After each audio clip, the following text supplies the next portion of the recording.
So the talk today, civics and government.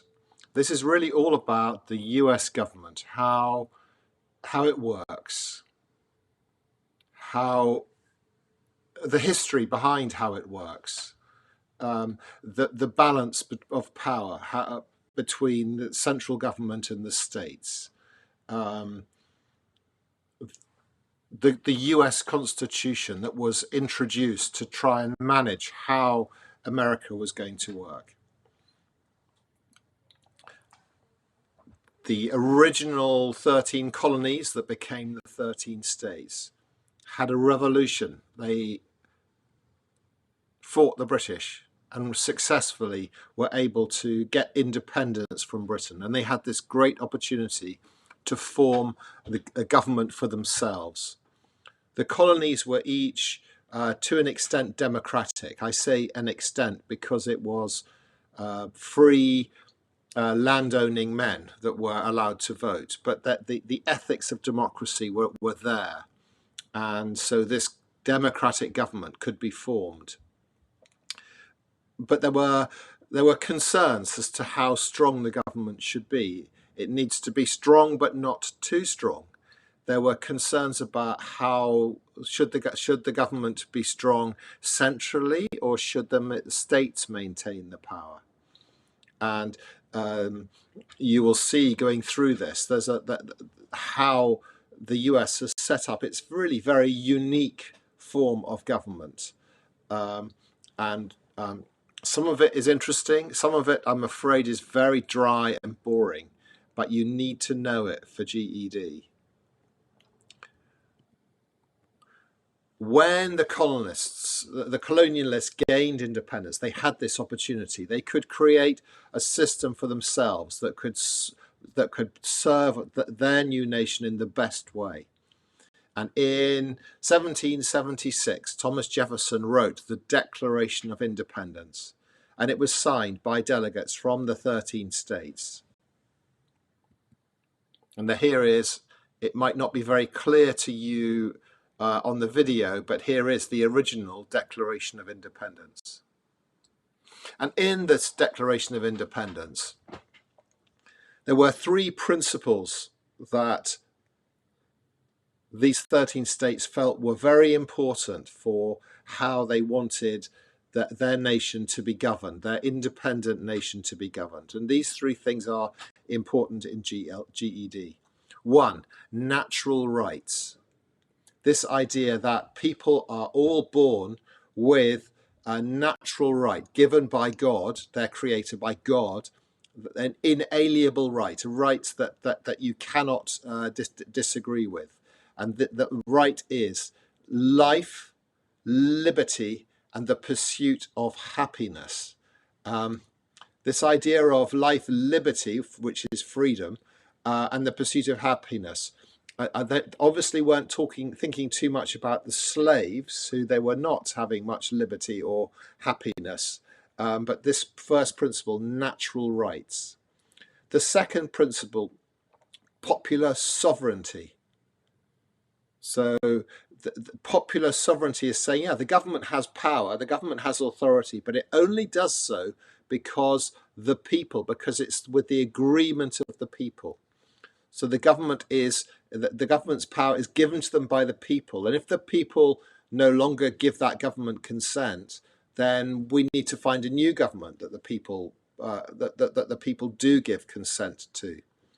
And the third, really important, is constitutionalism. And through the next two, particularly the talk after this, where we go through the US Constitution, this idea of the fact that there should be a body of powers, which is called in America the US Constitution.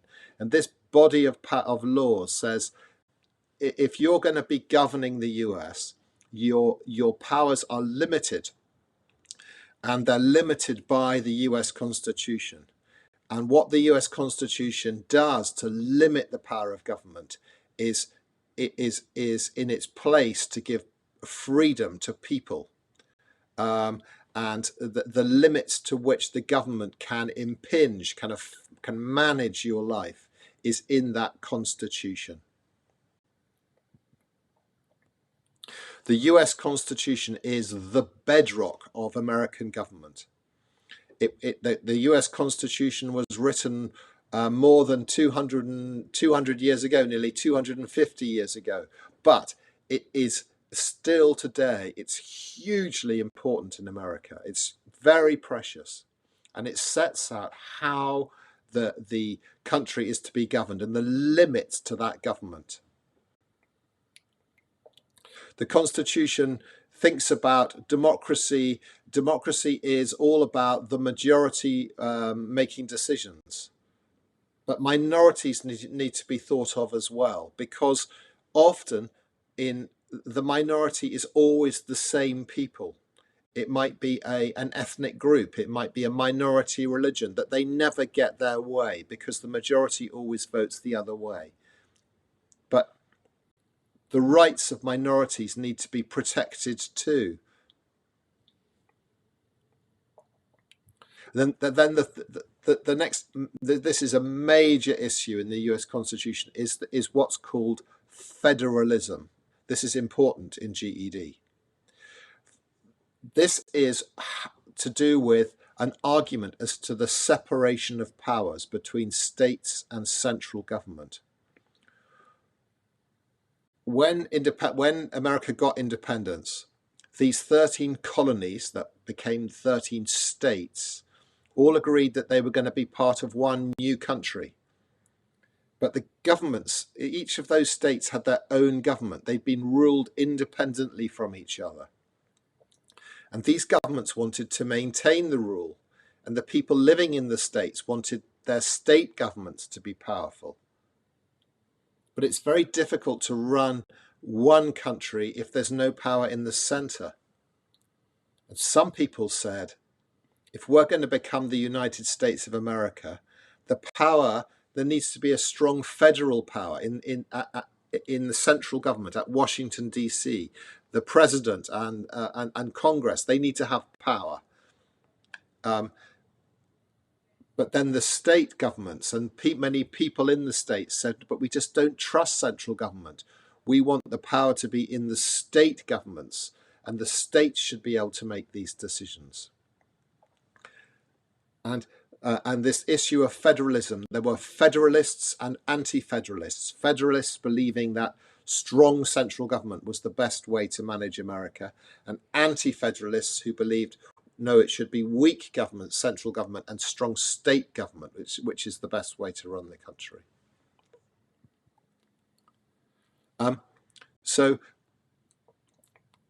So at the beginning, the states who got their way, actually, and they wanted to be part of the nation, but they also really wanted to do all the governing within that state themselves.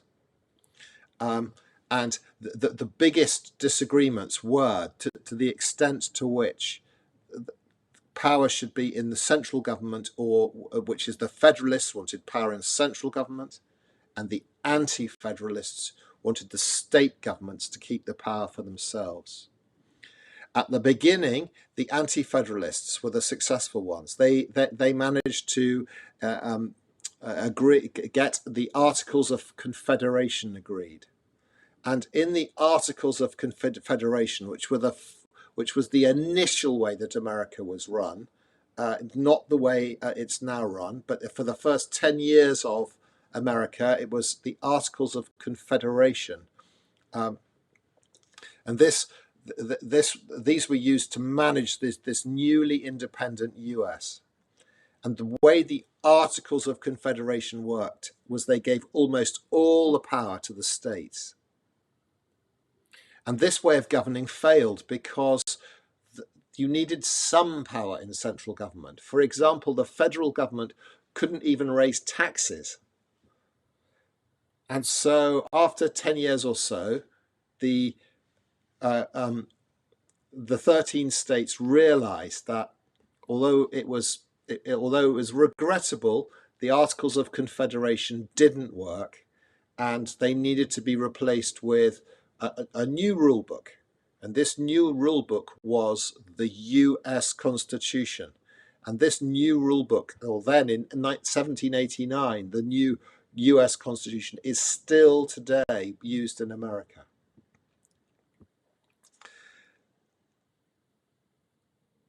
In this US Constitution, there was an agreement that how powers should be divided between the central government, which should have some power, and the state government, which also should have some power. The federal government would be in charge of, are we going to declare war on a country or not? Are we going to make a treaty? Are we going to make an agreements with other countries or not? The defense of the country, regulating international trade. The state governments would be responsible for any functions that were not assigned to federal government. All local issues would be covered by state and local laws. And actually within the Constitution, there was something called the 10th Amendment. And as I say, we'll look at the US Constitution and the amendments, particularly the first 10 amendments, the Bill of Rights, later on. But the 10th Amendment to the US Constitution says that states will be responsible for everything that the Constitution has not specifically assigned to the federal government. And here is a picture of the US Constitution, which again, I'm afraid is probably not going to be very clear for you to see. The Constitution is worried about too much power in central government. So we've talked about how the powers are split between central government and state government. But also within central government, they create 3 branches of government that can work against each other if necessary to stop the power of any one branch getting too strong. This is called the separation of powers. Separation of powers, that's important for GED, that there are these 3 branches which separates the power into 3 branches. And this idea of these 3 branches, that the power is divided into three branches, is something that is known as checks and balances, and it's to stop any one branch getting too much power. Checks and balances. That's very important for GED as well. Checks and balances, which is all about these 3 branches, there being 3 branches, not one, to stop too much power being concentrated in one place. So there is a separation of powers. The 3 branches are the executive branch, which is the president, and then all his staff. The second branch is the legislative branch, which is the Parliament of America, Congress of America, which is called the legislative branch. And you can see for the executive branch, I put the president in blue, in a little blue box. I don't know how clear that is. And the legislative branch, you've got Congress in the red box. And then the third branch is the judicial branch, the court system, the Supreme Court, the judicial branch. And we will look at what those powers in those 3 branches are and how they work together and against each other.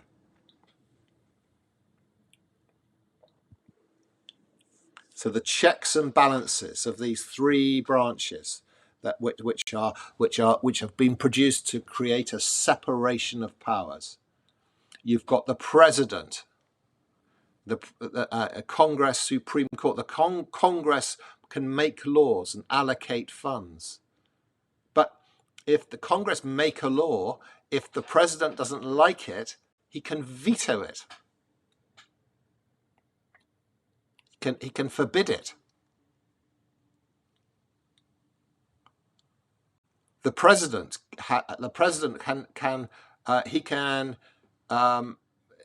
he will carry out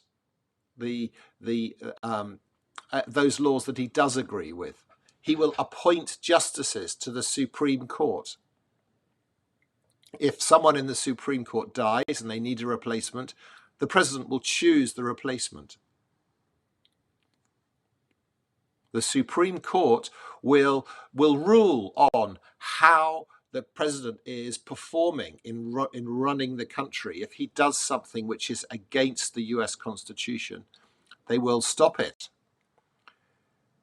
The Supreme Court will look at any new laws that Congress is passing, and if it disagrees with those new laws, it will forbid it, because those new laws are against the US Constitution. So the three work together and they work against each other.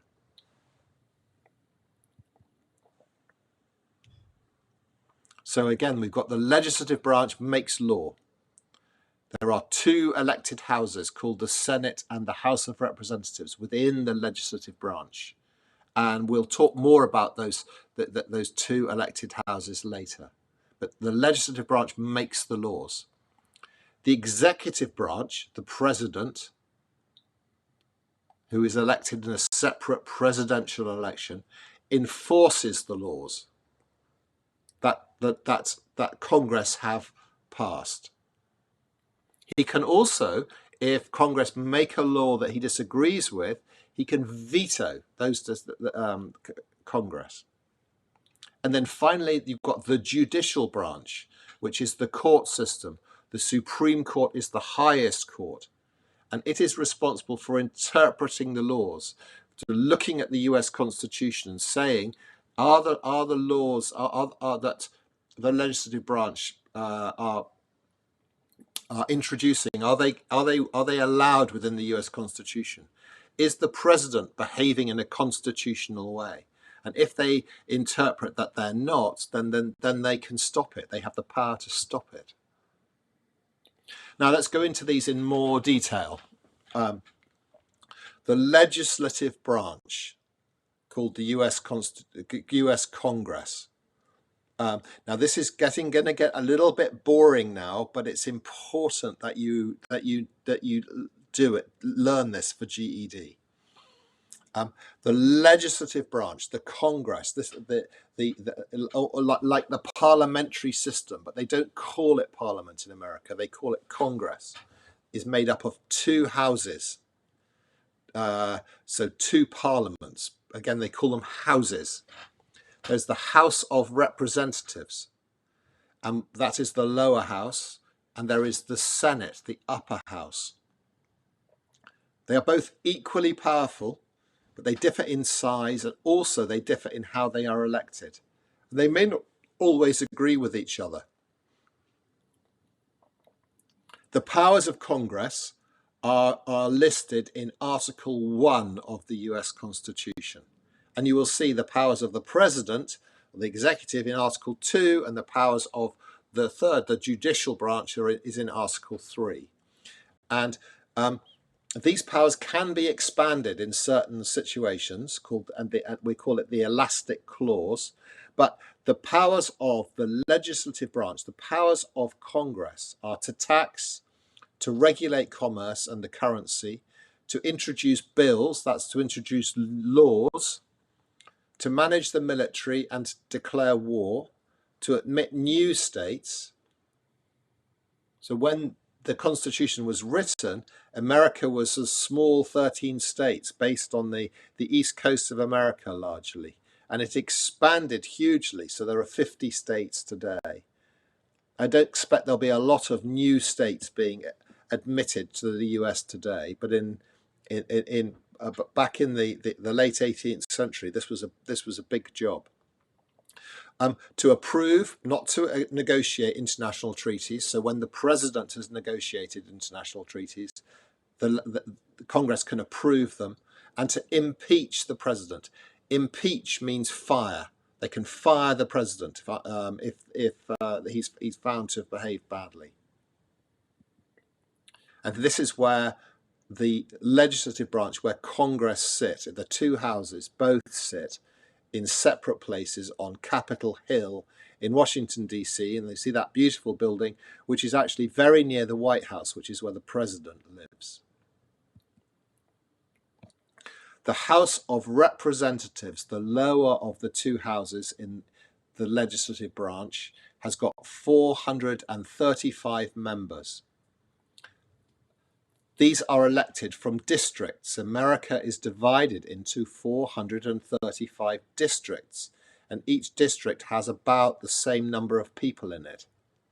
The districts change regularly because of population movement to make sure that the districts represent the population movements. Every 10 years it's redrawn. If you are elected to the House of Representatives, you will be a member of that House for just 2 years, and then there will be another election. The 435 members of the House of Representatives will elect a leader of the House of Representatives, and they call him the Speaker of the House.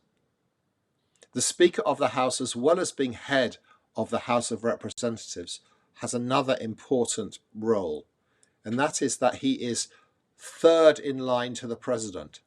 So if the President dies or is impeached, is unable to carry on, if the Vice President dies, is impeached, or is unable to carry on, the next person would be the Speaker of the House.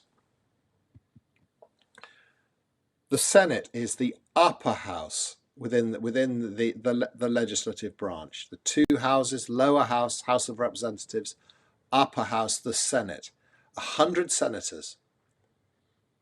They are elected in a different way to the House of Representatives.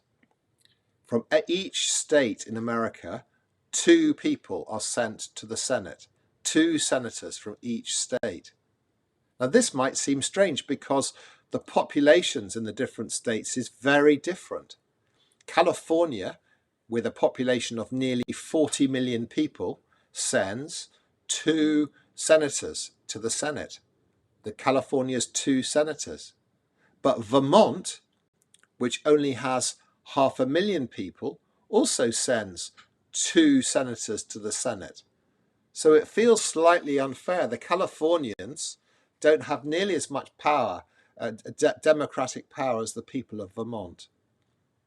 But perhaps this goes back to America in the early days, in the colonies, where each colony felt that they wanted to have a say. And whether they were a big colony or a small colony, small colonies were very worried that the big colonies would take all the power. And so they said, no, that's not fair. You'll just get everything your way and you won't think about us smaller states.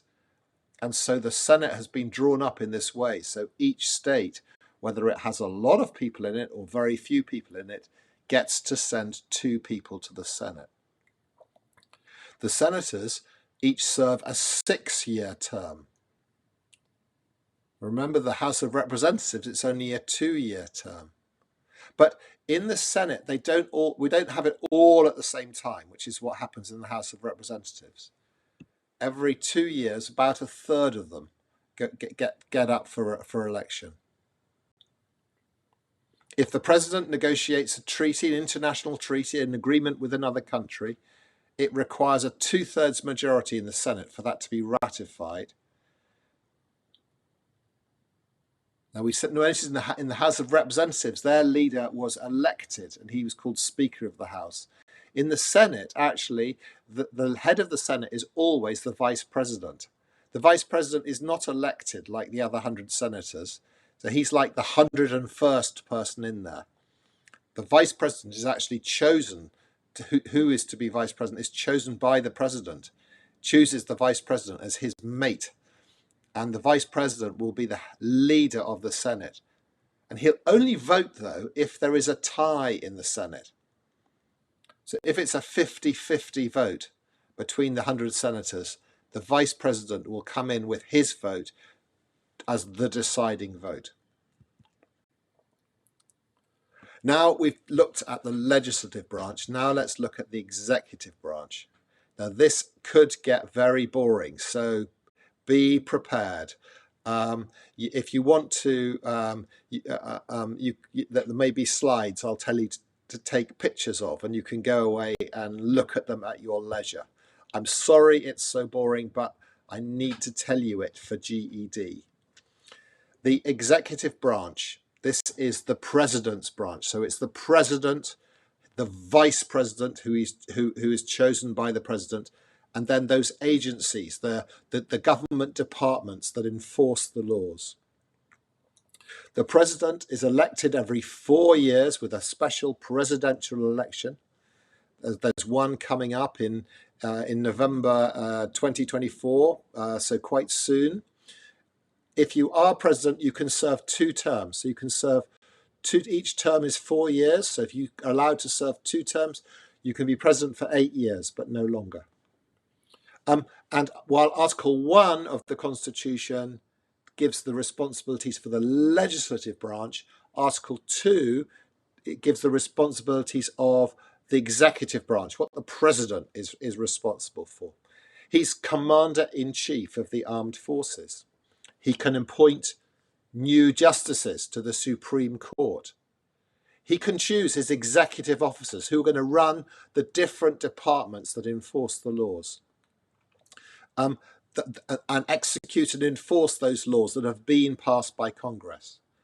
He has the power of veto if Congress has a law that he doesn't like.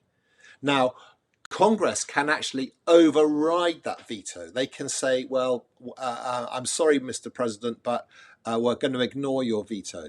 But they can only ignore the president veto if there is a 2/3 vote of both houses in the legislature. So if Congress, the House of Representatives and the Senate, want to pass a law and the president says no, if within the House of Representatives, 2/3 of those 435 people all say, well, we want it, and 2/3, so 67 of the 100 people in the House, more than 2/3, 67 or more people in the Senate say, and we want this law too, they can override the president's veto.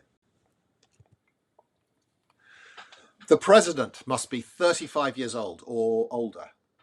He must have been born a citizen of the United States, and he must have lived in the US for at least 14 years. I say he, it can be she. We have never had a female president yet, but there's no reason why we won't have one soon.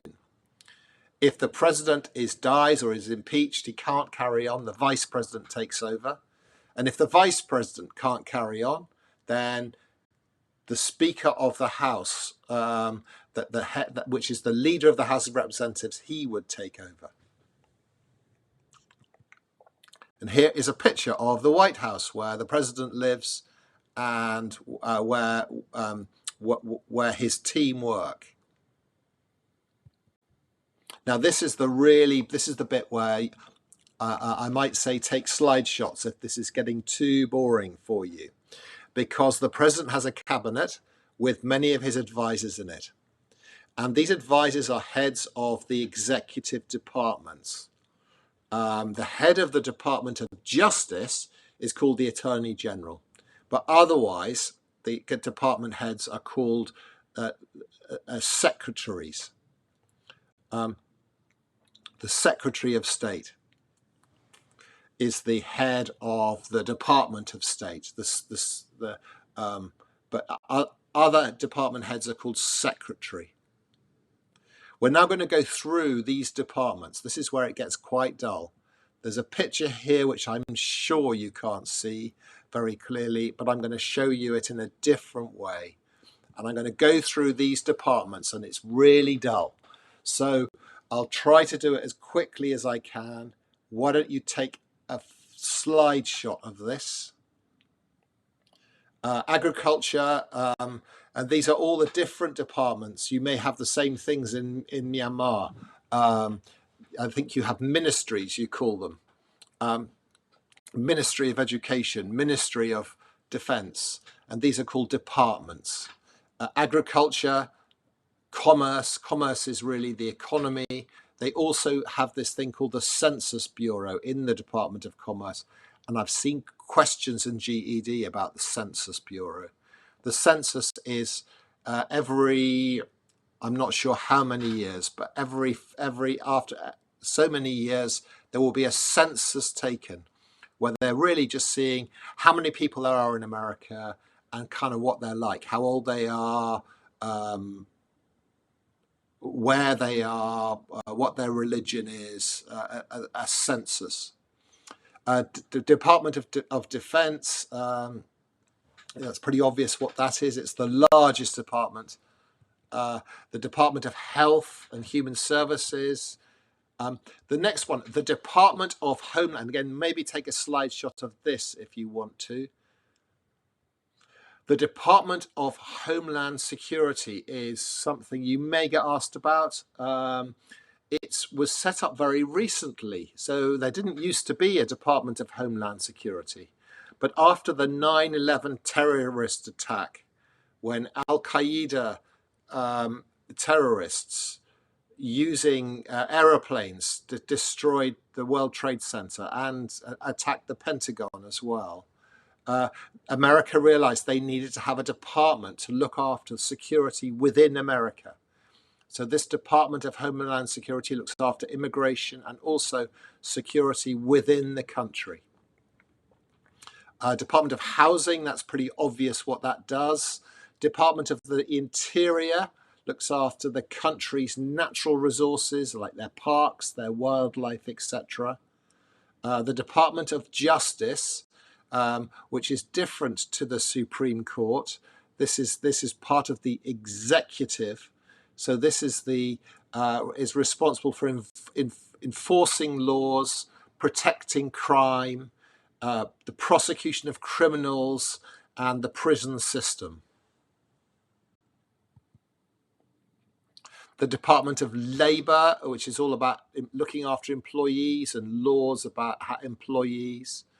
The Department of State might be called you might call it the Foreign Ministry.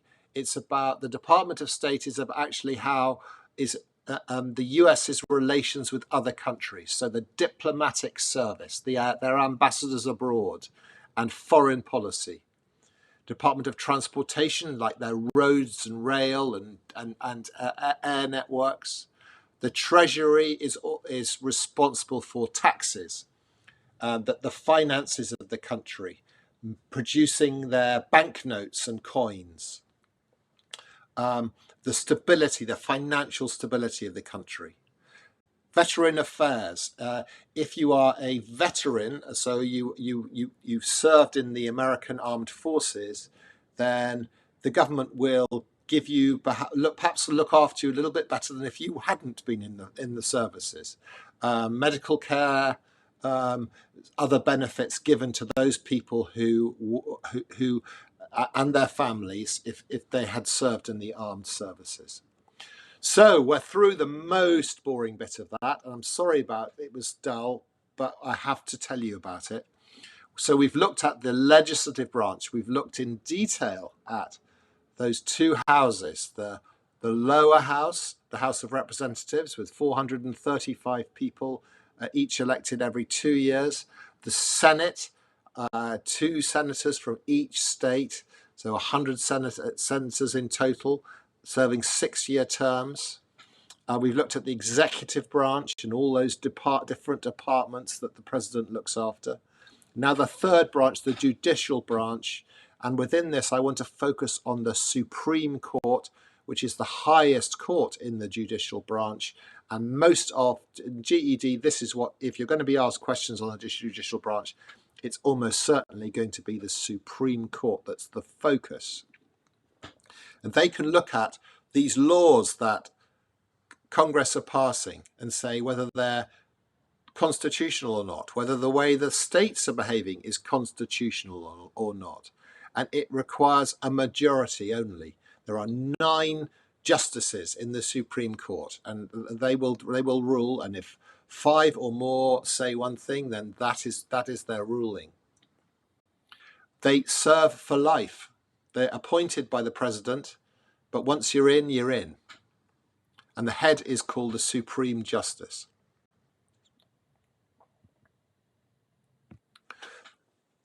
They're able to rule on cases of state versus another state, of a state versus a system of another state. So the controversies between states, the states were arguing with each other.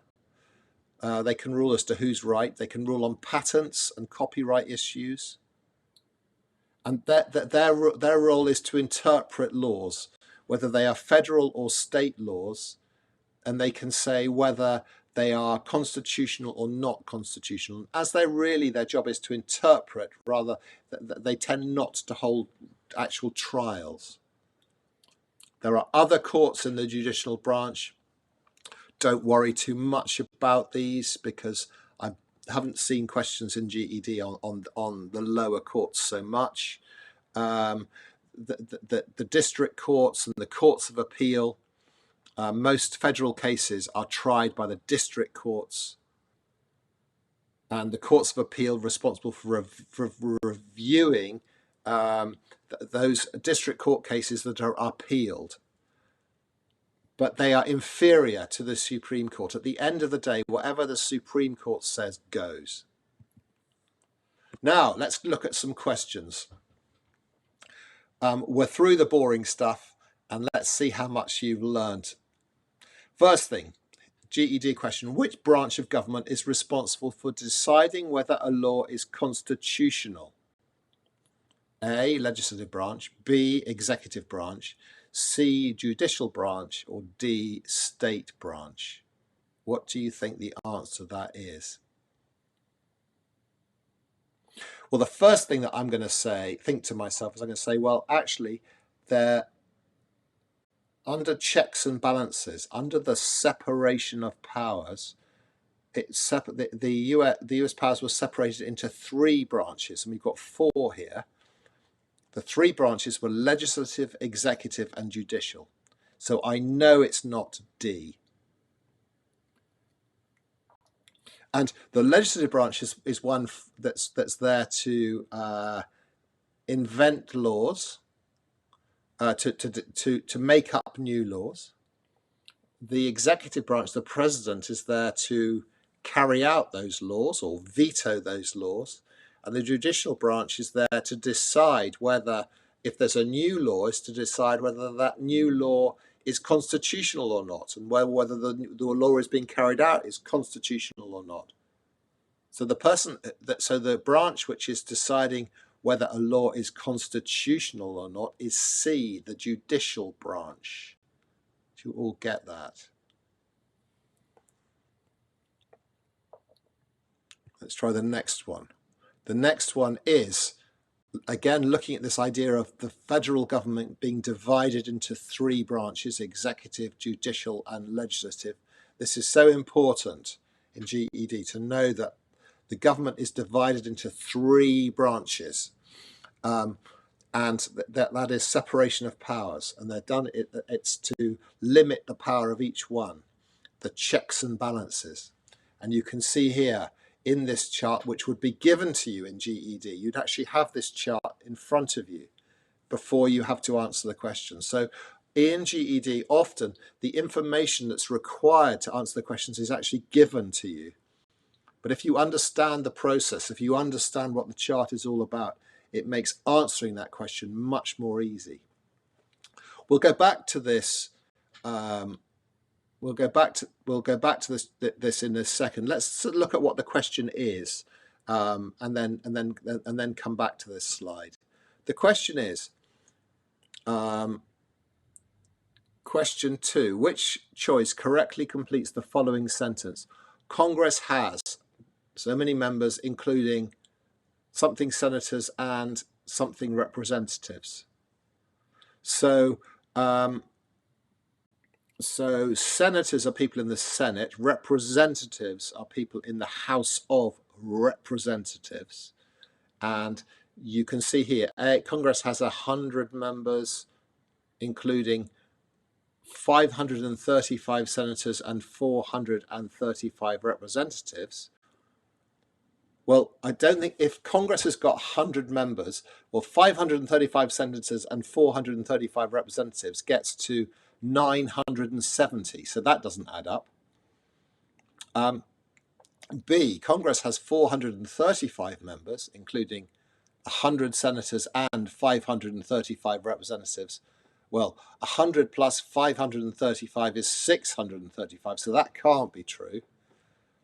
Congress has 535 members, including 100 senators and 435 representatives. Well, 100 plus 435 is 535, so C is possible. And D, Congress has 535 members, including 435 senators and 100 representatives. Well, that adds up as well, because 435 plus 100 is 535. So the answer is either C or D. But you might remember, if you go back to, let's go back to the slide that we've got here, that legislative branch, the House of Representatives, has 435 representatives and the Senate has 100 senators. So there's your answer. It's actually given to you in the question. And you can see here, that means Congress has 100 senators and 435 reps. That's what it says in here. 435 representatives and 100 senators. So the answer to this question is C. Let's try the next one. Which branch of central government is responsible for deciding whether a law is constitutional? Well, we've done that one. I've done that one already. The answer was judicial. Why did the founding fathers divide the federal government into 3 distinct branches? A, they wanted to make sure that the president would have unlimited power. B, they wanted to encourage competition among the members of the federal government. C, they wanted to base their system of government on the British monarchy.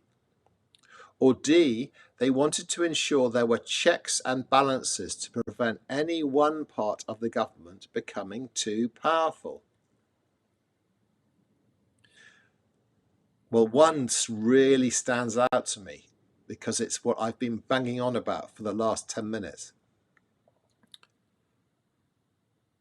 Can you work out which one it is? Because they certainly don't want the president to have unlimited power. They want the opposite to A. They want to encourage competition. I'm not sure that that's quite what they're after. They wanted to base their system of government on the British monarchy. Far from it. They wanted a system of government that was completely different, far away from the British monarchy.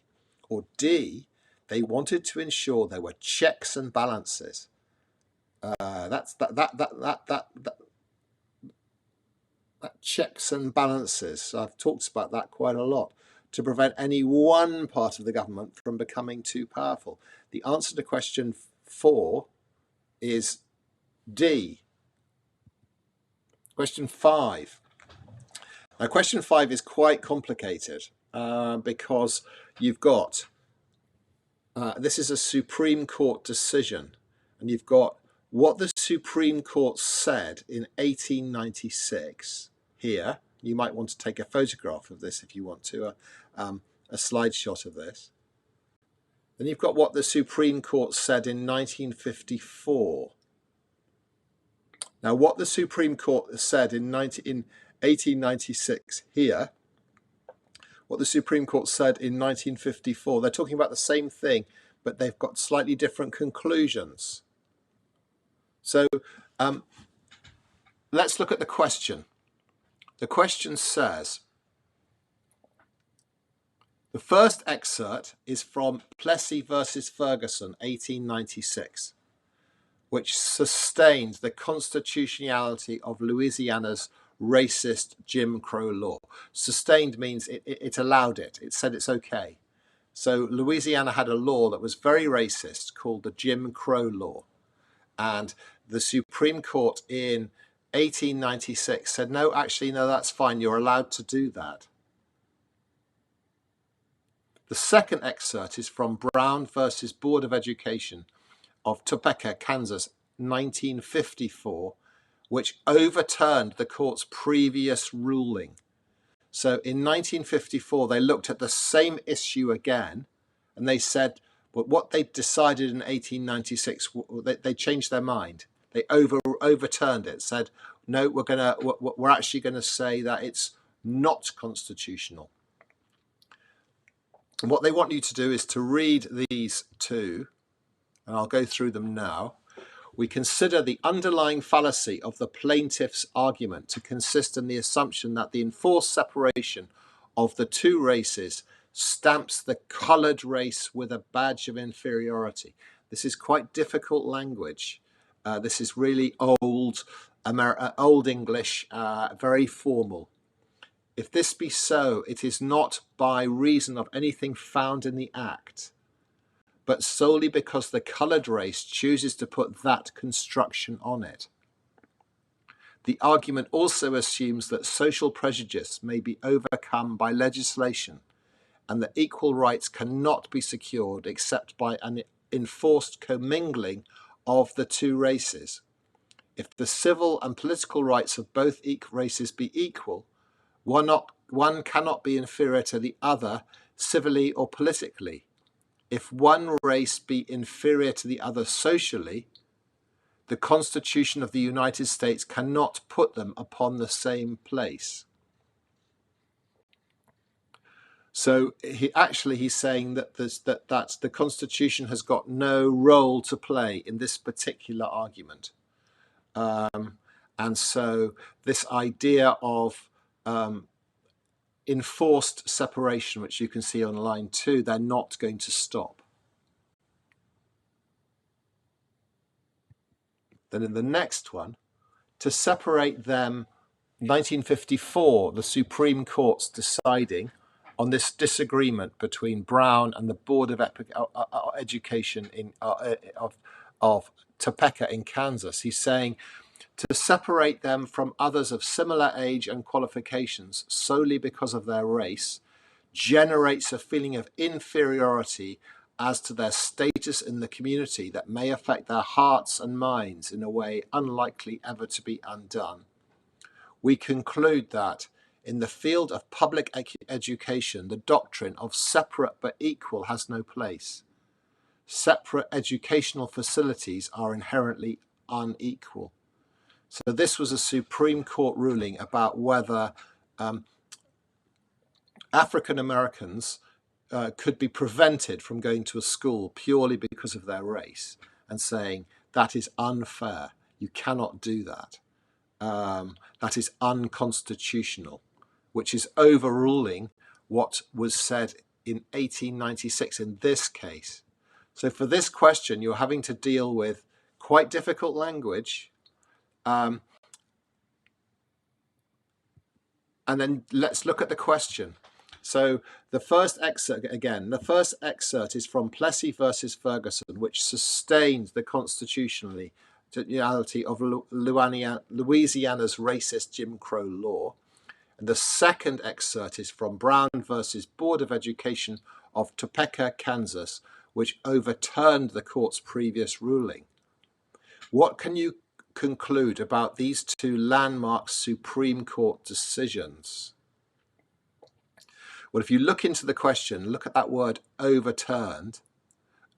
So it says, A, once the Supreme Court has made a decision, it can never be overturned. Well, you can see here, it even says it above.